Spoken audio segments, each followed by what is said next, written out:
d'abord il y a eu Barbas, du coup il y a eu Creis, chronologiquement.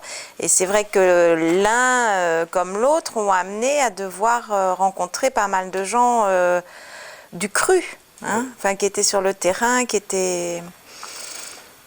Moi, maintenant, je suis restée ici et je travaille toujours ici, pas que en préhistoire, et même pas beaucoup en préhistoire, et alors pas plus du tout avec les gens d'ici, de toute façon,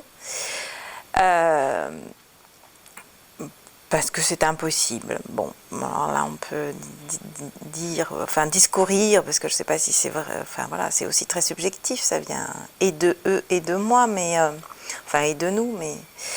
il y a un blocage de fait. Il y a quelque chose, oui. Par contre, ce qui est vrai, c'est que moi, je vois très bien que... moi, par contre, je suis très, très inscrite dans le paysage culturel de la Dordogne à travers Créascience et la culture scientifique. Et je ne les vois pas, ces gens-là. Enfin, voilà. Donc, bien sûr, il y a le pôle international de préhistoire. Voilà, je pars dans des trucs, je ne sais pas si ça, ce qui t'intéresse, mais bien sûr, il y a le pôle international de préhistoire, qui est une volonté politique forte du Conseil général de la Dordogne et surtout de son président.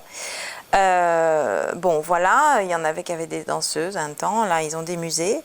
Mais ce pôle international de préhistoire n'a évidemment rien d'international. Enfin, évidemment, il faudrait expliquer l'évidemment, mais n'a rien d'international.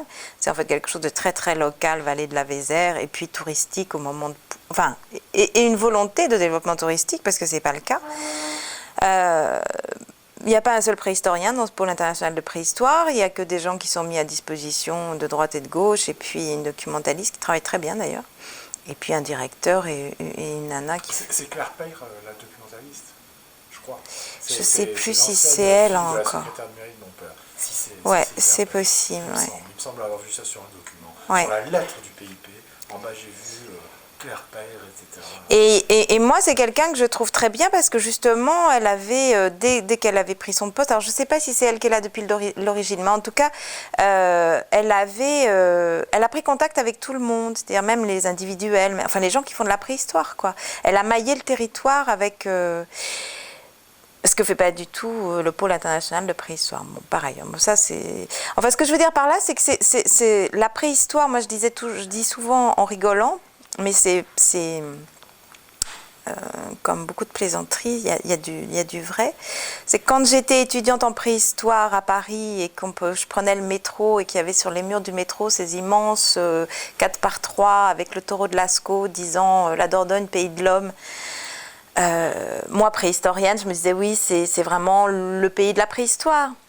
Alors historiquement c'est faux parce que c'est pas du tout la Dordogne, c'est le nord de la France, c'est Amiens, donc c'est pas, on n'est pas, voilà, il faut pas croire que, mais bon, il y aurait pu y avoir quelque chose qui faisait que l'histoire, bon voilà, il y avait Lascaux et donc moi je me disais voilà, c'est vraiment là où les choses se font entre guillemets, une espèce de fantasme d'étudiante.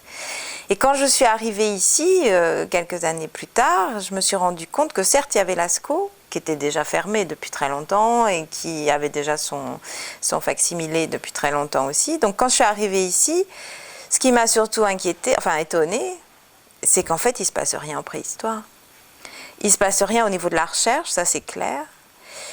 Et il ne se passe pas grand-chose au niveau de l'animation, au niveau du tourisme, au niveau de la... Bon, bien sûr, il y a le facsimilé de Lascaux, tout le monde y va, tout le monde va voir la Tour Eiffel, je veux dire, bon, voilà. Mais il n'y a pas cette transversalité, cette médiation qui est moi et mon quotidien et qui est ce qui m'a toujours intéressée, scientifique, enfin par rapport à la préhistoire, qu'est-ce qu'on peut en dire, etc. Et la préhistoire qu'on trimballe, alors ça c'est vrai au niveau national. Ce qu'on transmet, c'est quand même beaucoup une préhistoire du 19e siècle. On pourrait peut-être dire début du 20e, mais moi je pense qu'on est encore au 19e. Et ici, c'est pareil, quoi. Je veux dire, on ne fait pas du tout d'efforts. Alors évidemment, on fait des Lascaux en 3 dimensions, on fait des facsimilés, on en fait 2, on en fait en images de synthèse, on en fait à toutes les sauces qu'on veut, qu'on peut, voilà. Mais on n'en dit pas plus. Enfin, ce qui se fait ici n'est pas du tout à la pointe de la préhistoire, de ce qui se fait dans les laboratoires, quoi, de ce qui se fait... Oui. Voilà. Et il pourrait y avoir un vrai bouillon culturel réel autour de la préhistoire. Ah oui. Et or, Ah oui, bien sûr, bien sûr. Il y a des choses qui se font. Moi, quand j'ai fait Creis, ça a été un grand plaisir. Hein. Ça a été un grand plaisir. Ça, je crache pas du tout dans la soupe de mon plaisir de réalisation, de conception, de se poser la question, de se dire qu'est-ce qu'on veut dire, comment on va le dire, et de travailler dans une optique. Enfin, avec une volonté d'innovation, puisque je pensais déjà qu'on était souvent dans du 19e siècle et que ce qu'il fallait, c'était à la fois montrer la recherche et puis donner autre chose que ces kilomètres de silex qu'on voit dans des vitrines, les uns derrière les autres, qui ont des noms, mais on ne sait pas à quoi ça correspond. Enfin bon, voilà. Donc on était parti sur la dynamique de la technologie en se disant du bloc brut à l'outil. Donc voilà, sachant que ce qu'on trouve ici, c'est beaucoup d'outils puisqu'on garde pas, enfin le sol est trop aride, trop acide. En tout cas sur le bergeracois, hein, sur Creis, trop acide pour pouvoir garder autre chose que du silex. Donc parlons du silex. Et puis ce silex du bergeracois, qui est une très belle qualité, qu'on retrouve après, qui sème partout, que les chercheurs du monde entier vont essayer d'obtenir pour en avoir dans leur poche. Enfin bon, je veux dire, il y avait quand même... Et puis alors là, dès la fin du 19e siècle, dans le petit bouquin quand j'ai fait le petit bouquin sur la préhistoire du bergeracois, je me suis rendu compte que c'était déjà une région qui était très recherchée, dont les silex étaient très recherchés. Et les Parisiens de l'époque se faisaient monter des caisses entières quoi, de silex, alors ramassés comme on peut toujours les ramasser, hein, à la pelle, quoi. Donc on est parti sur cette option. Il a fallu se battre avec le maire de l'époque, mais qui entendait bien, mais lui, il aurait voulu une espèce de super musée de la préhistoire où on aurait tout raconté depuis l'apparition de l'homme et même avant jusqu'à aujourd'hui. Enfin, moi, ma position a été complètement différente. C'était de dire on ne peut pas tout dire parce que si on dit tout, on est obligé de prendre des raccourcis qui font qu'on est dans... que le résumé nous amène forcément, le résumé trop concis nous amène forcément au stéréotype. Et donc, c'est pas ce qu'on veut, justement, on veut sortir du stéréotype, on veut faire toucher du doigt l'intelligence technique de l'homme de la préhistoire, et pour ça, il faut montrer le déroulé de la technologie. Et donc, moi, j'avais pris cette option, donc du bloc brut à l'outil, avec tout le discours scientifique derrière, avec Eric comme conseiller scientifique, Jacques Pellegrin, et puis Jean-Michel Geneste aussi à l'époque. Ça commençait déjà à être un peu en froid, mais bon, il y a des diplomaties à essayer, et puis après, bon, ça marche pas. Et donc, on a fait ce musée, j'ai fait ce musée, avec des options dans la présentation aussi, qui étaient esthétiques, mais qui n'étaient pas esthétiques à travers l'outil de la préhistoire et sa forme, etc. C'était pas l'esthétique de la pièce que je travaillais, c'était une espèce de transversale art et sciences qui fait partie de moi, parce que moi j'ai la double formation, et notamment dans la mise en scène, d'essayer de faire des clins d'œil au land art à travers le silex, qui est une matière naturelle brute, donc des petites formes de rognons qui ressemblaient fortement à des petites statuettes paléolithiques, enfin comme ça naturellement, mais donc d'essayer d'avoir... Ça, mon grand-père qui habitait Couz en avait voilà, maison. Voilà, d'avoir des clins d'œil, tout en disant, parce qu'ici c'est sensible aussi, il y a effectivement plein de gens qui, puis alors, il y en a qui délirent total avec ça, hein, qui se disent, voilà, mais en même temps, c'est une façon d'accrocher, voilà, mais en même temps, bon, pourquoi pas, c'est pas de la science, mais pourquoi pas, voilà, ce qu'il faut c'est savoir de quoi on parle, hein, dans quelle catégorie on se met après, mais en tout cas c'est un moyen aussi de sensibiliser les gens à un domaine qui peut fasciner, mais qui aussi peut être un peu rébarbatif, hein, la technologie en plus, bon, c'est pas forcément... Donc bon, voilà, il y avait toute cette mise en scène, et ça c'était, bon, je pense que la salle d'expo, elle était... Je regrette, tu t'en parles au passé, je ne savais pas que ça existait, et quand j'ai téléphoné, on m'a dit que c'était fermé. Ouais, ah oui. Alors non seulement c'est fermé, mais en plus... alors moi, je suis très contente de cette salle d'expo, encore une fois, j'y ai pris beaucoup de plaisir, et je pense que c'était... C'était vraiment innovant. C'était une première fois qui n'a jamais été reprise d'ailleurs. Parce que quand j'en parle avec des muséographes aujourd'hui, ils ne comprennent pas de toute façon. Ils ne comprennent pas pour une simple raison, hein, c'est que je pense que pour faire ça, il faut être des deux parties. C'est-à-dire qu'il faut effectivement savoir de quoi on parle scientifiquement parlant et avoir une sensibilité muséographique et esthétique qui fait qu'on peut le mettre en forme comme ça. Mais quand on n'est que muséographe ou que préhistorien, ben voilà, on n'en fait rien. Enfin, voilà, on ne fait pas ça. C'était le grand... Enfin, moi, je crois que ce débat rejoint celui qui a pu... Et alors, malheureusement, tu as ouvert après le décès de mes parents. Enfin, ils n'ont pas pu voir. Parce que ma mère est en 95. Eh bien oui, et ça a ouvert exactement en même temps, oui, c'est ça. Ça a été juste comme ça. Et effectivement, nous, on avait demandé à ce que la salle s'appelle Jean et Geneviève Guichard, parce que c'était des gens qui nous avaient... Enfin, moi, je ne suis pas beaucoup moins qu'Éric, parce que comme je ne suis pas chercheuse en préhistoire, mais avec lesquels on avait eu des contacts, des échanges. Geneviève Guichard m'avait donné accès à toutes ses fiches pour pouvoir écrire la préhistoire du Bergeracois. Voilà, on a vu un rapport oui, c'est ce que j'allais te demander. Riche, sympathique, voilà. Enfin, normal, hein, mais... Notes, Ouais. Guichard, c'est des notes qu'elle prenait à l'époque des fouilles en Ouais. Bergeracois. Ouais. Et que vous avez Ouais. Parce que des fois, ça a l'air assez marrant, Ouais. les points d'exclamation. Ouais, voilà. Ouais, ouais. Voilà. Voilà, c'est ces fiches à elle, comme on peut se promener nous et puis noter sur un petit carnet. C'est même pas les carnets de fouilles, hein, c'est vraiment des choses comme ça au débeauté, enfin, voilà, sur le moment, quoi.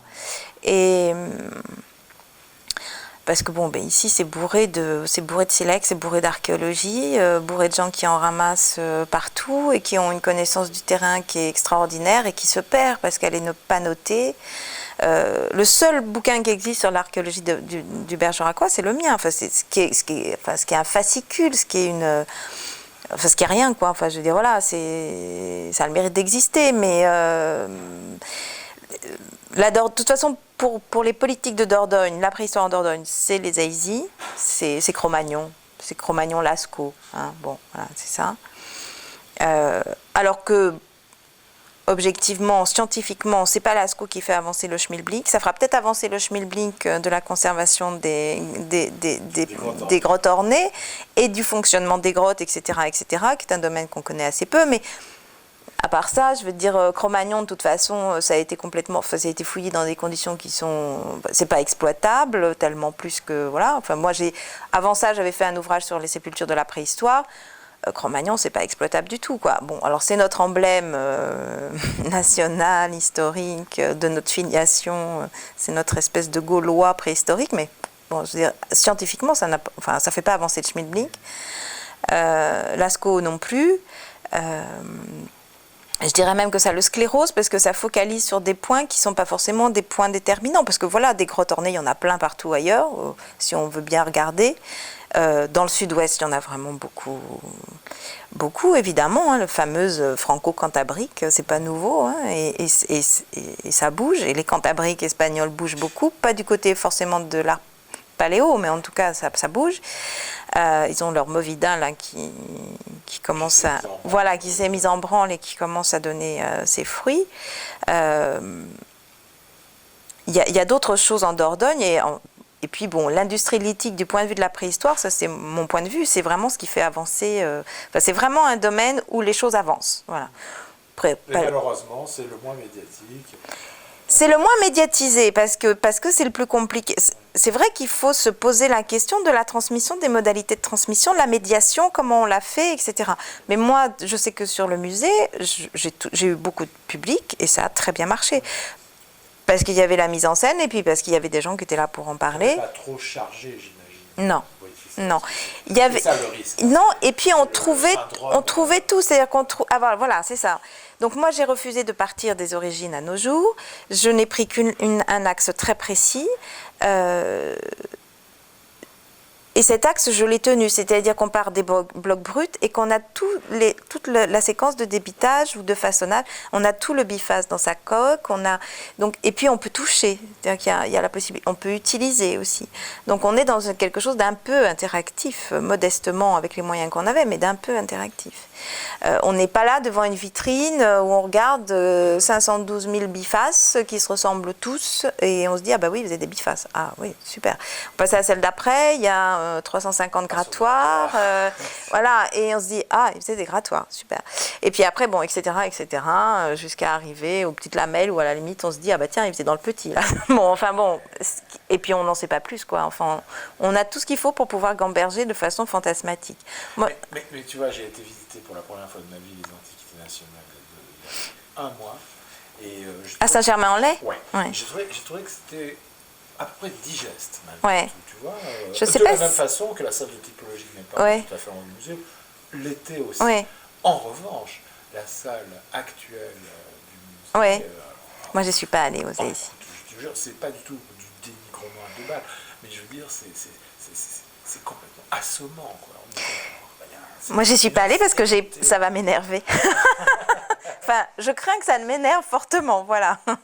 Je crains de ne pas être déçue dans mon attente, voilà. Et donc, par rapport à ce qui se passe ici, où effectivement, moi, je pense qu'il ne se passe pas grand-chose, pour ne pas dire rien, mais je vois là actuellement sur Toulouse, et j'aimerais bien avoir du temps pour y aller, depuis l'année dernière ou depuis 2 ans, je ne sais pas, autour de Nio et du Madazil, ils ont fait tout un travail de transversal avec le musée d'art contemporain de Toulouse, le musée des abattoirs. Ils ont fait tout un travail de transversal art et sciences, avec des artistes comme Barcelot, etc., qui interviennent dans les grottes. Enfin bon, là, et ce que je trouve... Alors, je ne connais pas la qualité de la prestation. Bon, Barcelot, moi, j'aime un certain nombre de choses. Il avait d'ailleurs... Il y avait à Toulouse, c'est dans les collections permanentes, mais je ne sais pas si c'est... accroché en permanence, mais il a fait un tableau, mais qui est déjà assez vieux, il doit avoir une 15aine d'années, où il reprend énormément de figures de l'art paléo. Et c'est fabuleux parce que c'est très difficile à voir. Et avec Eric, quand on l'avait vu, nous on voyait tout et les gens ne voyaient rien. Et ça, c'était assez... Alors que, bon, évidemment, nous, non seulement on avait les références, mais en plus, on avait cette habitude à chercher le truc compliqué qui est caché derrière la coulée, derrière la... Bon. En tout cas, il y a cette dynamique-là avec le fait de mettre des plasticiens dans les grottes, ce qui démystifie la grotte. Parce que bon, Lascaux, elle a des pustules, ok, d'accord, mais de toute façon, il ne faut jamais rentrer dans une grotte dès qu'elle est... Alors, on sait que c'est fragile, on sait que... En même temps, il faut en faire quelque chose, quoi, parce que juste la fermer pour la babéliser et que ça ne partienne qu'à un petit... C'est patrimoine de l'humanité, et en même temps, personne ne peut y aller, quoi. Donc c'est un peu paradoxal. Je comprends qu'il faille la protéger, le problème, il n'est pas là. Mais il faut faire autre chose à côté, quoi. Alors, il y a eu un facsimilé, Lascaux 2, Lascaux 3. Moi, Lascaux 2, j'étais à l'inauguration, c'était en 84, me semble-t-il, 83-84. J'étais journaliste à ce moment-là et je travaillais pour Archéologia et j'y étais. Et il y avait déjà des problèmes dus au fait qu'elle était à côté du Lascaux 1 et que les bus, avec les vibrations et les dégueulasseries des gens qui... Voilà, tout ce qu'on peut trouver de gens qui sortent en masse des cas, il y avait déjà en 84 des problèmes. Ils parlaient déjà presque de voir comment ils allaient faire un 3, quoi. Donc c'est... Enfin voilà, non, c'est vrai qu'il ne se passe pas grand-chose en préhistoire en Dordogne, pays de l'homme.